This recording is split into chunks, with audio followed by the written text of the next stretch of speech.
نحمدہ ونصلی علی رسولہ الکریم اما بعد۔ میرے دوستو، نبی صلی اللہ علیہ وسلم نے فتح مکہ کے موقع پر جب مکہ والوں کو عام معافی کا اعلان فرما دیا تھا، اس وقت مردوں میں سے 11 آدمی اور عورتوں میں سے 4، کل 15 شخص ایسے تھے جن کے متعلق حضور اکرم صلی اللہ علیہ وسلم نے یہ فرمایا تھا کہ ان کے لیے معافی نہیں ہے۔ انہی میں سے ایک اکرمہ بن ابی جہل تھے۔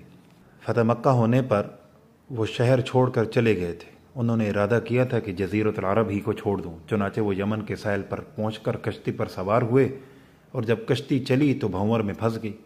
اس وقت وہ لات و عزیٰ کو پکارنے لگے، مشہور بتوں کے نام ہیں۔ کشتی والوں نے کہا کہ لات و عزیٰ یہاں کام نہیں دیں گے، اللہ کو پکارو۔ یہ کہنے لگے کہ اگر سمندر کے اندر نجات دینے والا اللہ ہی ہے تو خشکی میں بھی نجات دینے والا وہی ہے، لہٰذا تو ہر وقت اسی کو پکارنا چاہیے۔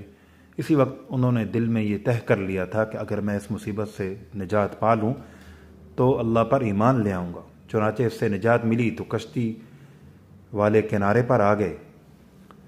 ان کی بیوی ام حکیم تھی، ادھر وہ ایمان لے آئی تھی، اور نبی کریم صلی اللہ علیہ وسلم کے پاس جا کر اپنے شوہر کے لیے امان کی درخواست کی کہ آپ ان کو امان دے دیں۔ نبی صلی اللہ علیہ وسلم نے ارشاد فرمایا تھا، ٹھیک ہے، ان کو ہماری طرف سے امان ہے۔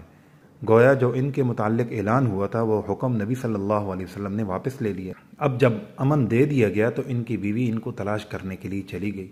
معلوم تھا کہ وہ کس طرف گئے ہیں۔ ان کا ارادہ یمن کی طرف جانے کا تھا۔ وہاں ان سے ملاقات کی۔ بیوی نے کہا کہ میں نے نبی صلی اللہ علیہ وسلم سے آپ کے لیے امان حاصل کر لی ہے، لہذا آپ واپس چلیں اور ایمان لے آئیں۔ چنانچہ وہ واپس آنے لگے، اور اس امان سے ان کے دل کے اندر اسلام کی اہمیت اور زیادہ بڑھ گئی۔ خیر، وہ ان کو نبی صلی اللہ علیہ وسلم کے پاس لے گئیں۔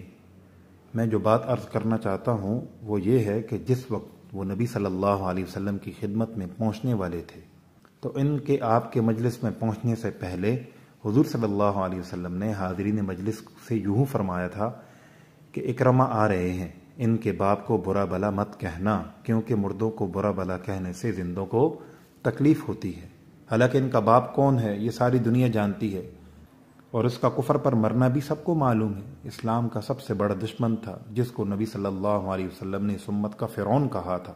اس کے متعلق حاضرین مجلس کو آپ صلی اللہ علیہ وسلم منع فرما رہے ہیں کہ اس کی برائی مت کرنا، اس لیے کہ اگر تم اس کی برائی کرو گے تو وہ تو دنیا سے جا چکا ہے، وہ اپنے اعمال کا پھل بھگت رہا ہے، لیکن اس کی برائی کی وجہ سے زندوں کو تکلیف ہوگی۔ تو میرے دوستو، اسلام کی یہی تعلیم ہے کہ ہر ایک کے ساتھ جو ہے وہ پیار محبت سے، جس بات سے جس کو تکلیف ہوتی ہو وہ بات انسان کرے ہی نہیں۔